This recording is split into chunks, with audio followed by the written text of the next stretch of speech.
Welcome back to Creed's Graves Part 2, the Creed-Hart crime thriller set in the shadowy corners of New Orleans.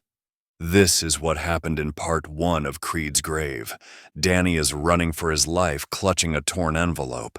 He ducked into St. Sebastian Cemetery to lose his pursuer, but those patient footsteps stopped the moment he entered.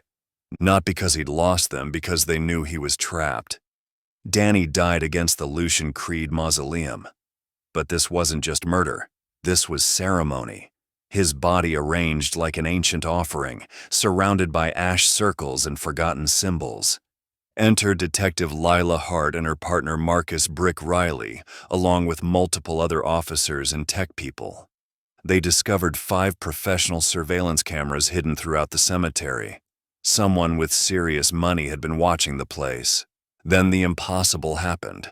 A massive tomb lid slid open, fog pouring out. From that breach stepped a man in an immaculate suit, Talon Creed, pale with eyes like winter steel, claiming the cemetery as his property according to an 1878 land deed. Creed knew their names without reading badges, spoke multiple languages, and most disturbing of all, he'd been watching when Danny died. Let's see what happens in Chapter 8 of Creed's grave, where the investigation deepens, secrets surface, and Talon Creed proves that this is not a normal murder at all. Chapter 8. Lila studied the man before her, trying to process everything she was seeing and hearing while maintaining her professional composure. He spoke like someone from another era, moved with an otherworldly grace, and seemed to know things he shouldn't know. But underneath all the strangeness, she sensed something else. Purpose. Whatever Talon Creed was, wherever he'd come from, he wasn't here by accident. The cameras, she said suddenly. The surveillance equipment we found. That's yours. It wasn't a question. Creed's expression didn't change, but something shifted in his posture. The bored indifference was still there, but now it seemed more deliberate, more performed. Security is a reasonable precaution, he said carefully, when one values one's privacy. Privacy. Brick's voice rose, stress making him more aggressive. You've got this place wired like Fort Knox. What are you watching for? The same thing you are, Detective Riley. Creed's gaze moved past them to the crime scene, to the positioned body and the ash circles. For the first time since emerging from the tomb, his expression showed something other than bored superiority. Interest. Cold, calculating interest. The first genuine emotion he'd shown since emerging from what should have been his grave. The difference, he continued, is that I was watching when it happened. The silence that followed Creed's words was absolute.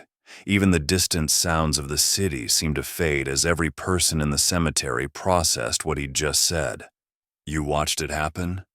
Lila's voice was deadly quiet, though perfectly controlled.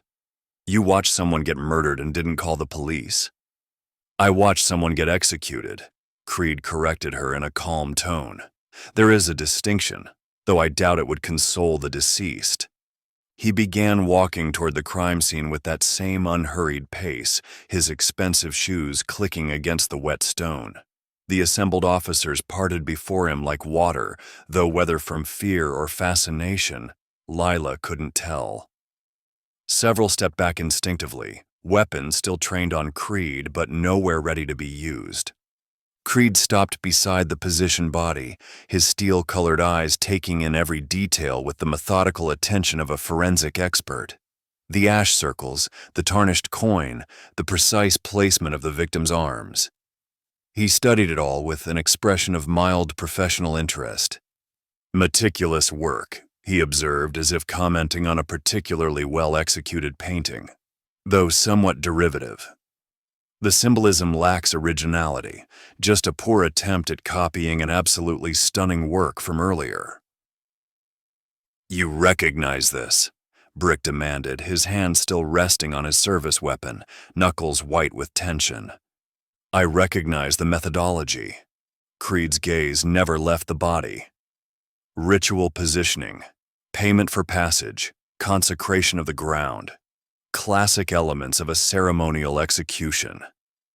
Jenny Mouton raised her camera instinctively, finger hovering over the shutter button. This was it. The shot of a lifetime. A mysterious man emerging from a tomb, examining a ritualistic murder scene like he owned the place. Her instincts screamed at her to capture everything. But something held her back. The way he moved, the way he spoke, there was an authority in his presence that made her hesitate. What if he didn't want to be photographed? What if? Should I be? She started, her hand shaking. Document away, Miss Mouton, Creed said without looking up from the body. Though I suspect your photographs will raise more questions than they answer. He paused, then turned those steel gray eyes directly toward her camera lens. However, please exclude me from your photographs. I do not like to be photographed. I'm sure you will understand. Jenny's finger froze on the button. The shot was right there. Him standing beside the body, fog still swirling around the open tomb behind him. It would be an image for a lifetime. But something in his tone, polite as it was, carried an undertone that made her blood run cold. This wasn't a request, and she wasn't foolish enough to anger someone who had just emerged from a grave. Someone whose true nature she couldn't even begin to guess at.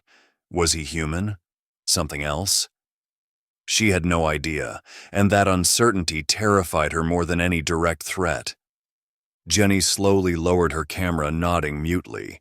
She might be ambitious, but she wasn't stupid. Some boundaries weren't worth crossing, especially when you didn't know what you were dealing with. Thank you, Creed said simply, returning his attention to the crime scene as if the matter had never been in question. Lila felt her patience wearing thin but kept her voice level. Mr. Creed, if you witnessed a murder, you're legally obligated to… Am I? Creed's eyebrows raised slightly. According to which statute, Detective Hart? Local, state, or federal? I do hope you're not conflating moral obligation with legal requirement. Don't play word games with me, Lila snapped. Someone is dead. You watched it happen. That makes you a material witness. Does it? Creed examined his fingernails with theatrical interest. I observed an event. Whether that event constitutes witnessing in the legal sense depends entirely on jurisdiction, circumstances, and a rather tedious list of precedents I doubt you'd find enlightening. Brick stepped forward, his face red with frustration. Cut the bullshit. What did you see? Language, Detective Riley, though I appreciate your directness. Creed's smile was razor thin. What I saw was a conclusion to events set in motion long before last evening. That's not an answer, Lila said. It's the only answer you'll receive without proper incentive. What kind of incentive? Assurance that my cooperation won't result in further disruption to my domestic tranquility.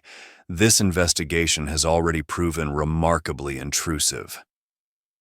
Lila felt the situation slipping away from her again. Mr. Creed, I can have you brought in for obstruction. Can you? Creed tilted his head like a curious cat. Based on what evidence? What crime? I've answered your questions with remarkable patience, considering you're trespassing above my property. This is a crime scene on city property. Indeed. Which is above my property, which raises fascinating questions about jurisdiction, doesn't it? Brick's hand moved to his cuffs. Enough of this, Detective Riley. Creed's voice carried a warning that made even the veteran cop pause. I would reconsider that course of action. The standoff stretched for several heartbeats. Brick's jaw clenched, his hand still hovering over the cuffs.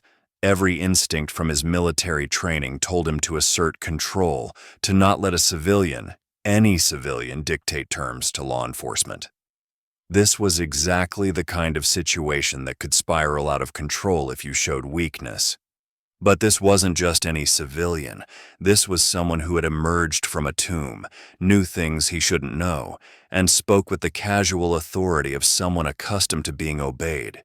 Brick had faced down insurgents in Fallujah, had stared death in the face more times than he cared to count, but something about Creed's calm certainty made his combat instincts scream warnings. "You don't get to tell us what to do," Brick said finally, his voice tight with controlled anger. "I don't care who you are or where you came from. This is a police investigation." "Indeed it is," Creed replied mildly as if Brick had just stated the weather. "And I'm cooperating fully within the bounds of what's legally required of me." Brick's free hand clenched into a fist. The man's arrogance was infuriating, but there was something else, a complete lack of fear that suggested either supreme confidence or something far more dangerous. Brick had learned to read people in war zones, and Creed read like someone who had never encountered a threat he couldn't handle. The smart play was to back down, the professional play, but it galled him to be outmaneuvered by someone who should be in the back of a patrol car by now. "This isn't over," Brick muttered, letting his hand fall away from the cuffs. Then Creed reached into his suit's inner pocket and produced a small black flash drive. "However," he continued, holding it between two fingers like a magician displaying a card trick, "I am not entirely unreasonable. Perhaps this will suffice." Every eye in the cemetery fixed on the tiny device. Several officers exchanged nervous glances, and one of the crime scene techs took an unconscious step backward. "What is that?" Lila asked, though part of her already suspected. "Footage," Creed replied simply. "High-definition video of your killer and victim from the moment they entered the cemetery until the moment the deed was done. Audio included, though I should warn you, the conversation is brief and largely uninformative." He tossed the drive to Lila with casual indifference. She caught it reflexively, staring at the small piece of plastic that might contain the solution to their case. "Why didn't you give this to us earlier?" she demanded. "You didn't ask." Creed's tone suggested this was perfectly reasonable. "Moreover, I was under no obligation to involve myself in your investigation until you quite literally began dancing on my roof." Brick's face was red with anger and fear. "Someone died, you son of a—" "Someone dies every day, Detective Riley.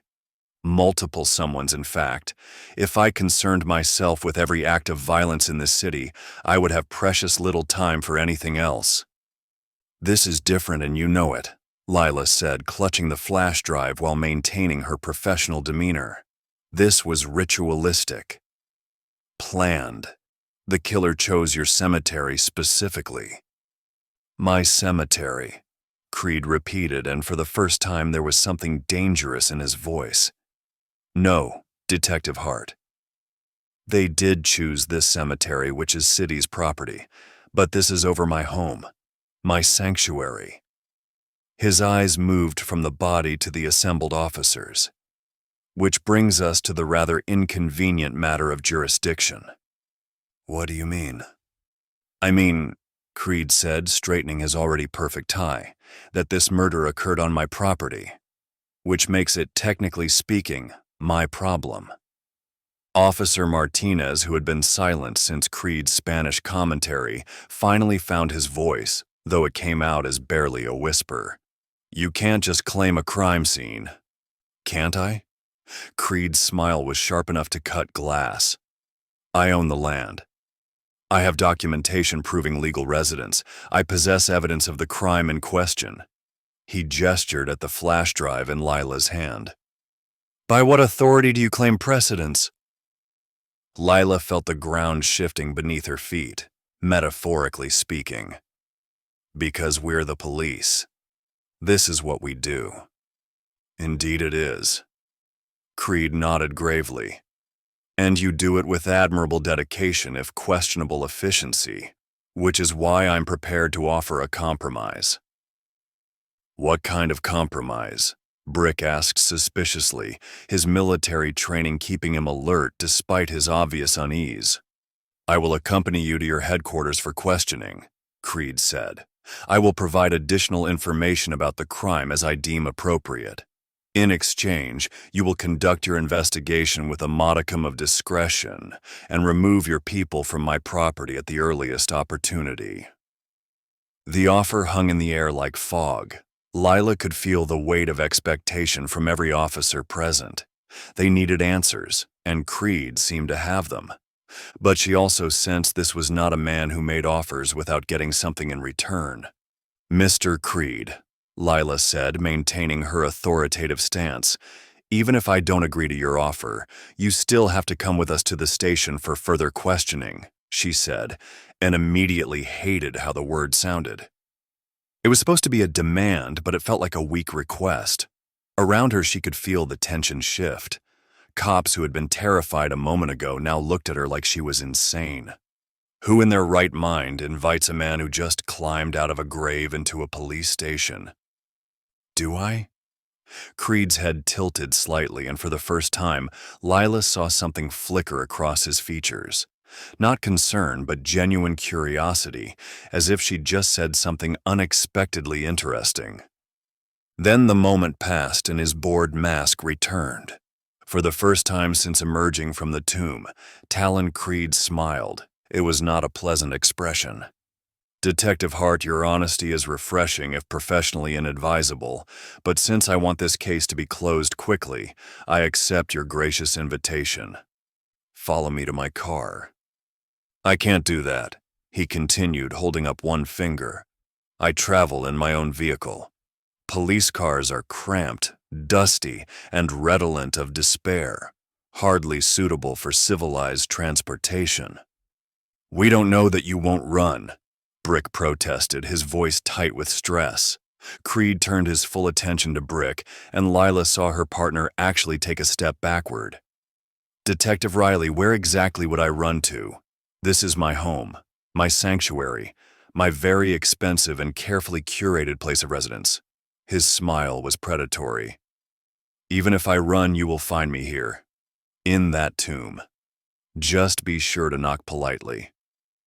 Someone finally asked the question everyone had in their mind, but no one had asked it directly. "Are you dead?" The question hung in the air like a physical presence. Several officers held their breath, and Martinez clutched his cross tighter. "What makes you think so?" "You live in a grave." "I live beneath this. That grave is just one of the ways to my home." "Do you know the address of the police station?" Lila asked, ignoring the other questions her officers might have wanted to pursue about Creed.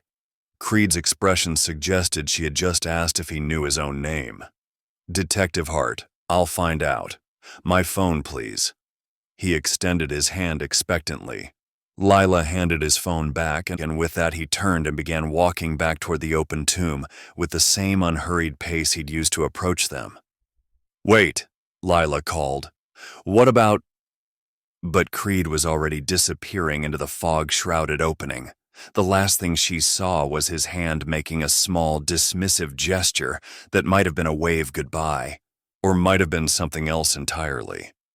The stone slab began grinding back to its original state with the same hydraulic hiss that had announced Creed's arrival. Fog continued to seep from the narrowing gap, like the cemetery was slowly exhaling its last breath. The tomb sealed with a final definitive click. The fog began to dissipate in the morning breeze, leaving only the scent of damp earth and something else, something that reminded Lila of expensive cologne and old libraries. What the hell just happened? He went back in his grave? Is this real? Officer Boudreau asked no one in particular, his voice shaking as he finally lowered his weapon. Brick ran a trembling hand through his hair, his military composure cracking. "I've seen a ton of shit in life, but nothing like that." Lila stared at the closing tomb, the flash drive clutched so tightly in her fist that the edges were cutting into her palm. Every instinct she'd developed over 8 years of police work was screaming that she just made a catastrophic mistake, but she maintained her professional composure. Did we just let a potential suspect walk away? Jenny Mouton lowered her camera, her face pale as paper. Or did we just agree to let a witness drive himself to the station? "I vote for potential suspect," Brick muttered, his hand still resting on his service weapon despite the obvious tremor in his fingers. Nobody normal lives under a cemetery. Nobody normal talks like that. And nobody normal has surveillance equipment worth more than my house hidden in angel statues. He knew things. One of the crime scene techs said quietly, his voice barely above a whisper. Things he shouldn't have known. Our names, the crime scene details, how long we'd been here. Name tags, Officer Martinez said, though his voice lacked conviction and his hand still rested on his cross. He said it was the name tags. My name tag was turned backward. The tech continued, fear making his voice higher. Has been all morning. There's no way he could have read it. A chill ran through the assembled officers. They'd all been so focused on the impossibility of a man emerging from a tomb that they'd missed the smaller impossibilities along the way. The Spanish, Martinez added, crossing himself again. He spoke it like a native. Better than a native, like someone who learned it centuries ago and never forgot. Lila found her voice keeping it steady despite everything. Centuries ago? That's how my grandmother and her mother used to speak. Old Spanish, formal, like they used in the colonial days. Martinez's face was troubled, fear evident in his expression. Nobody talks like that anymore. Not unless they're very educated in history. Or, Brick said grimly, his voice hoarse, very old. An uncomfortable silence settled over the crime scene. The morning sun was burning off the last of the fog, revealing San Sebastian Cemetery in harsh, unforgiving daylight. The Gothic crypts looked less mysterious and more run down. The angel statue seemed more weathered than otherworldly. But the tomb where Creed had vanished looked exactly the same as every other burial vault in the cemetery.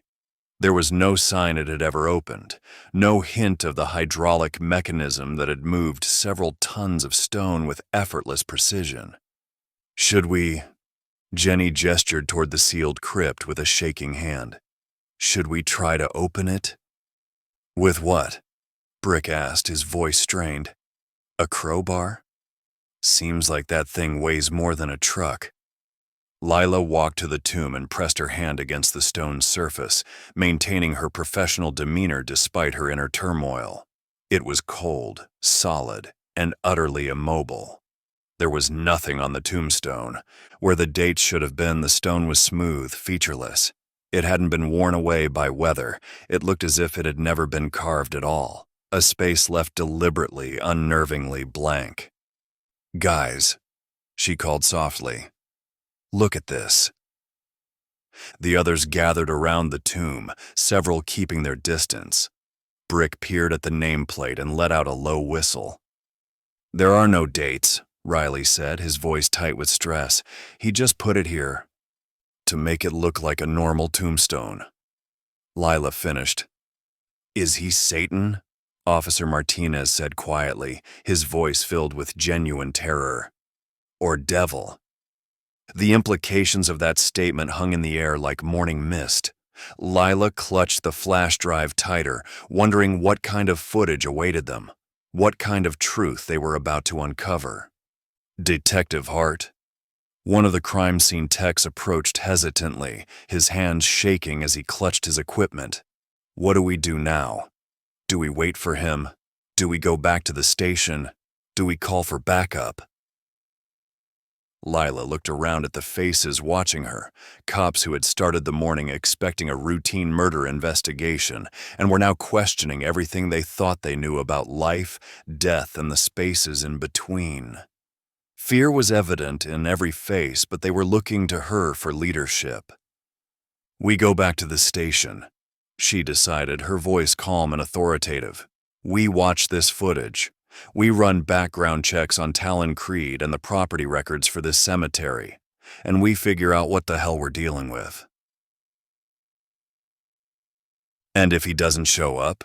Brick asked, his military training reasserting itself despite his obvious fear. Lila stared at the sealed tomb, at the impossible monument to an impossible man who had just vanished into stone and shadow. Then we come back here, she said, and we get some answers. But first, she needed to find out what was on the flash drive that felt like it was burning a hole in her palm, and she needed to figure out whether Talon Creed was a witness, a suspect, or something else entirely. Something that didn't fit into any category her police training had prepared her for. Behind them, Claude Thibodeau standing beside his city truck, who was watching the entire encounter with Creed, as if nothing unusual was happening. As if men emerging from tombs was just another Tuesday morning in St. Sebastian Cemetery. Now he climbed into his truck, started the engine, and drove away without looking back. Without saying goodbye, and without seeming the least bit surprised by anything he'd witnessed. Chapter 9. 8th District Precinct. The barking hit Lila first, deep, aggressive barks that could wake the dead. 2 massive dogs were chained outside the precinct, straining against heavy links as they lunged toward anyone approaching the building. A Cane Corso and a Kangal mix, both easily over 100 pounds of muscle and fury. These weren't pets, they were weapons with teeth. The Kangal's bite force could exceed 740 pounds per square inch, enough to crush bone, while the Cane Corsos were bred to hunt wild boar. Together, they were a nightmare scenario chained to a fence. They'd been there for 3 days now, ever since their owner died, and neighbors reported them terrorizing the block. The dogs were powerful, untrained, and absolutely nobody wanted them. Every shelter in the city had taken one look at their massive heads and scarred muzzles and politely declined. "Easy, easy," a rookie cop was saying, approaching with a water bowl while staying well out of reach. His hands shook as he tried to slide the bowl close enough for them to drink. The dogs barely ate, but they drank constantly and attacked anyone who tried to help or ignore them. Yesterday, one had lunged so hard it snapped its collar, coming within inches of clamping down on the rookie's arm. The rookie still had nightmares about those jaws. The dogs erupted into fresh barking as Lila approached the gate, foam flecking their massive jaws as they threw themselves against their chains. The metal fence groaned under their combined weight. She gave them a wide berth. She'd seen what dogs like these could do to human flesh. The smell hit her next: burnt coffee, stale cigarettes, and the peculiar mix of disinfectant and sweat that permeated every police station in America. The 8th District Precinct buzzed like a kicked beehive as she walked through Tsar.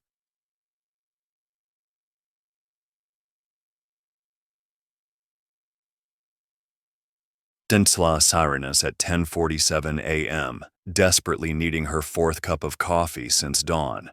"Hart," Officer Rodriguez called from across the bullpen before she'd taken 3 steps. "Is it true some guy crawled out of a grave?" Conversations stopped, heads turned. The fluorescent lights flickered overhead, casting everything in harsh, institutional white that made everyone look either dead or dying. "I heard it was a zombie," another voice chimed in from somewhere behind a stack of file boxes. "Martinez is telling everyone he saw the walking dead." Lila kept walking, her boots clicking against the scuffed linoleum as she navigated through the maze of desks toward Siberia, what everyone called the far corner where the outcasts like her worked. She needed real coffee before she could think straight, but first she had to get through the gauntlet of gossip. Word traveled fast in cop shops, and St. Sebastian Cemetery was already legend. "Had to be a vampire. Did you see his eyes?" The whisper came from near the vending machine. Martinez said he spoke Spanish like he was from the 1900s. Another voice, closer to her destination. 2 female officers from the night shift, still hanging around past their end time, huddled near the coffee station. "I'm telling you, Sarah, if he's like Edward from Twilight, I volunteer to be Bella," Officer Thompson whispered, barely containing her excitement. "Did you see his eyes, though?" Officer Hayes responded. "That steel gray color? And the way he just commanded everything?" "Oh God, yes, I hope he's Edward and not Jacob. I mean, werewolves are hot, but vampires are classier." Lila ignored the gossip swirling around her, focusing on her destination. Let them speculate about vampires and werewolves. She had work to do. Real police work that involved evidence and facts, not teenage vampire fantasies. Maybe he's undead, someone suggested from across the room. Like, not quite vampire, not quite zombie, but something in between. And the way he handled Riley, Rodriguez added with obvious amusement. Nobody shuts down Brick Riley. Nobody. That detail was getting particular attention. Riley was known throughout the precinct as rigid, bullheaded, and completely unwilling to back down from anyone. The fact that some civilian had made him step away from an arrest was unheard of. "I heard he knew everyone's names without reading name tags," one of the officers was saying. "That's some serious supernatural shit right there." As she passed Detective Sabrina Cole's pristine desk, Lila caught the other woman's brief glance before Sabrina immediately looked away, focusing intently on her court preparation notes. It was a practiced move, one Lila had seen countless times over the years. Sabrina Cole was one of the precinct's rising stars, dressed in her usual immaculate charcoal gray suit, blonde hair pulled back in a perfect chignon. And rising stars didn't associate with officers who had reputations for attracting trouble. Getting too close to Lila Hart was career suicide, and everyone knew it. Even Riley's advancement had stalled since becoming her partner, though he didn't seem to care. Too bullheaded for his own good, according to the brass. Lila had made peace with being an outcast in the precinct's upper circles. She and Riley were the department's unwanted stepchildren, pushed to the margins and given the cases nobody else wanted. It used to hurt. The casual avoidance and professional isolation. Now it was just background noise. "The Spanish," she heard Martinez's voice across the bullpen, still shaky from his encounter. He spoke it like a native. Better than a native, like someone who learned it centuries ago and never forgot. "Centuries ago," someone responded. "What's that supposed to mean?" "That's how my grandmother used to speak. Old Spanish. Formal, like they used in the colonial days. Nobody talks like that anymore." Lila settled at her desk and could feel the stares following her, the weight of curiosity and speculation. Every eye in the room wanted to know what she'd really seen out there in St. Sebastian Cemetery. By now, the rumors were turning Creed into some kind of legend. Half the precinct was expecting Dracula to walk through the front door. The real kicker was that Hart and Riley had actually let the guy drive himself in. Around the bullpen, conversations had moved beyond just vampire talk, though Lila was too focused on reaching her desk to notice the quiet huddles and past notes happening in every corner. What she missed was the betting action that had already started. Officers were sliding 20s across desks and marking odds on coffee-stained napkins. Most figured Creed for a ghost. Literally. Who the hell shows up to a police station on their own? Especially some freak who crawls out of graves in designer suits. The board was running 3-1 that he'd never show, with side action on whether Hart and Riley would be pulling desk duty by afternoon. Nobody expected him to actually walk through that door, which meant Hart and Riley were about to get their asses handed to them by the captain, if they only knew what was really coming their way. Chapter 10. Lila settled at her desk in Siberia, the flash drive in her pocket feeling heavier with each passing minute. Around her, the supernatural speculation continued to build, each new theory more elaborate than the last. "I'm telling you, nobody moves like that unless they're not human." Martinez swears the guy knew his thoughts as how. "Probably feeds on blood," explains the pale skin. The rumors were spinning out of control, turning Creed into something from a horror movie. But Lila was focusing on the real things, the casual authority, the steel gray eyes, the way he'd made Riley back down without even raising his voice. Whatever Creed was, he was more unsettling than any fictional monster. She pulled out the flash drive, turning it over in her fingers. Answers were right there, waiting on those video files. But first, she needed real coffee. The precinct swill wouldn't cut it. Not for this. She needed the good stuff from the break room's ancient but reliable machine. The break room door opened under her hand and she stopped dead. Aiden stood at the coffee machine, one hand braced against the counter. His whole body went rigid when the door clicked behind her. The muscles in his back tensed like he'd been struck. He didn't turn around, didn't need to. The coffee machine dripped, each drop loud as a gunshot in the sudden silence. Lila's throat closed, her pulse hammered in her ears. 9 months of dodging each other in hallways, of checking schedules to avoid moments exactly like this. All undone because they both needed caffeine. She could leave. Should leave. Take 2 steps back. Let the door swing shut. Pretend this never happened. Instead, she moved deeper into the room. Aiden's shoulders climbed toward his ears. His free hand curled into a fist at his side, knuckles going white.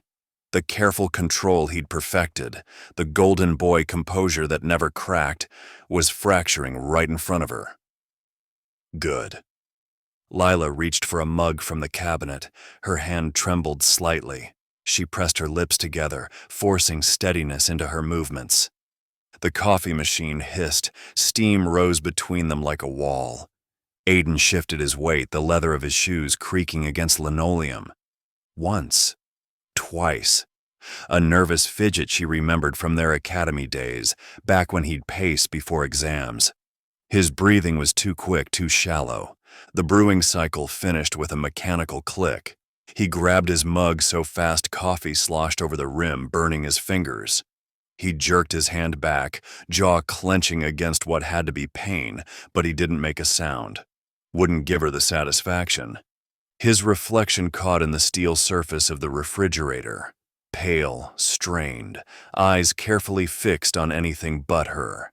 He wiped his burned fingers on his pants, the gesture sharp and angry. 2 steps toward the door. 3. His hand hit the doorframe as he passed through, harder than necessary. The sound echoed like a slap. Then he was gone. Lila's breath came out in a rush she hadn't realized she was holding. Her shoulders sagged. The coffee mug in her hands was trembling. When had she picked it up? Her throat felt raw, like she'd been shouting. She set the mug down before she dropped it and gripped the counter's edge. Her palms were damp with sweat. Jesus, what was wrong with her? She poured coffee with hands that barely cooperated, the liquid bitter and strong enough to burn. The first sip steadied her, gave her something to focus on besides the way her heart was still racing. Back at her desk, she forced herself to think about the flash drive, about Creed, about anything except the way Aiden's hands had shaken when he reached for his coffee. Some things were better left buried. Chapter 11. Back at her desk, Lila settled into her chair with coffee that made promises she hoped it could keep. Around her, the precinct continued its supernatural speculation with undiminished enthusiasm. She pulled out the flash drive Creed had given her, inserted in her computer, watching files populate her screen. Several videos, all time-stamped from last night. Her cursor hovered over the first file. But before watching it, she did one thing that she always did, copying the files to her computer's hard drive. Whatever was on there, she needed her own backup. Hart! Riley! My office. In 10 minutes. Captain Banks's voice sliced through the bullpen noise. Every conversation died. Every head turned. Banks stood in his doorway like a judge about to pass sentence. Lila ejected the drive and pocketed it.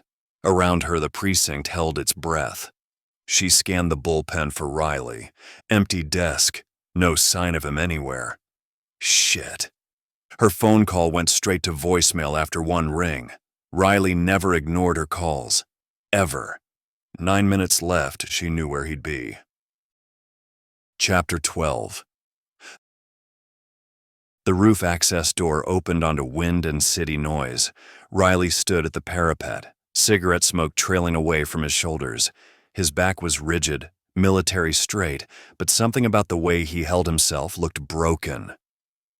Banks wants us, she said, joining him. 8 minutes. Riley didn't turn around. You could have called me instead of coming here. I called. It went straight to voicemail. He pulled out his phone and frowned at the screen. Battery died. Went to some power save mode I didn't know it had. His voice sounded hollow. He took a drag and she noticed his hand trembling slightly. Just slightly. Anyone else would have missed it. You okay? Nobody's ever made me back down from an arrest. The words came out flat, matter of fact. 10 years on the job, 8 of those after 2 tours in Afghanistan. Nobody. Lila studied her partner's profile. She'd seen him face down gang members twice his size, had watched him walk into situations that would make most cops call for backup, but something about Creed had shaken him to his core. He didn't threaten you, she pointed out. No, he didn't. Riley flicked ash over the edge. That's what's got me twisted up. He just looked at me with those steel gray eyes and said he'd reconsider, and every survival instinct I've got screamed that backing down was the smart play. Your instincts kept you alive in Fallujah. Maybe they're keeping you alive now. Riley finally looked at her, something like gratitude flickering in his pale blue eyes. You felt it too. Yeah, Lila admitted, like standing next to a loaded gun that could go off any second. Except guns, I understand. In places like Afghanistan, you learn to read situations fast. Life or death fast. Guy pointing an AK at you. You know exactly what you're dealing with. Riley dropped his cigarette and crushed it under his heel. Whatever the hell this is, it's outside my wheelhouse. Riley stared out at the city. He flicked ash into the wind. I've been thinking about it. That moment when he told me to reconsider wasn't a threat, wasn't even unfriendly, but every alarm bell I've got started screaming. Lila waited. Riley didn't open up often. When he did, you listened. Know what it reminded me of? Riley crushed his cigarette under his heel. This bomb tech I knew in Kandahar. Calmest guy you ever met. Could defuse anything. But when he looked at a device, really looked at it, he'd get this expression, like he was seeing death itself. Riley finally looked at her. That's what Creed felt like. Death. Calm, polite death. The comparison hit her harder than she expected, because Riley was right. That was exactly what Creed had felt like. They stood in silence for a moment, letting that truth settle between them. The wind carried the sound of traffic from below, normal life continuing while they tried to process the impossible. We should probably head back, Lila said finally. Banks doesn't like to be kept waiting. Riley straightened his jacket, the military bearing reasserting itself. Think we're in trouble? Lila shrugged. Who knows, maybe he wants to commend us for our innovative suspect management techniques. They looked at each other for a moment, then both started laughing. The kind of tired, gallows humor that cops developed when everything went to shit and there was nothing left to do but laugh or cry. Come on, Riley said. Let's go see what fresh hell awaits. They walked back through the precinct together. Around them the gossip continued, but quieter now. Every eye tracked their movement toward Banks's office, and everyone was waiting to see what would happen next. And that is the end of Part 2 of Creed's Grave, a Creed-Hart crime thriller by ChaseAustin, brought to you by Thrillverse Media.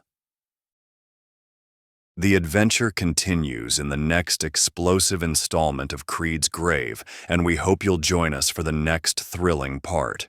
We also invite you to explore ChaseAustin's other series and characters like Sam Wick action thrillers, Axel Monk action thrillers, Freelancer action thrillers, Wick Files action thrillers, and Aria Hunt FBI crime thrillers, as well as a variety of free short stories and bonus content available on our website, thechaseaustin.com.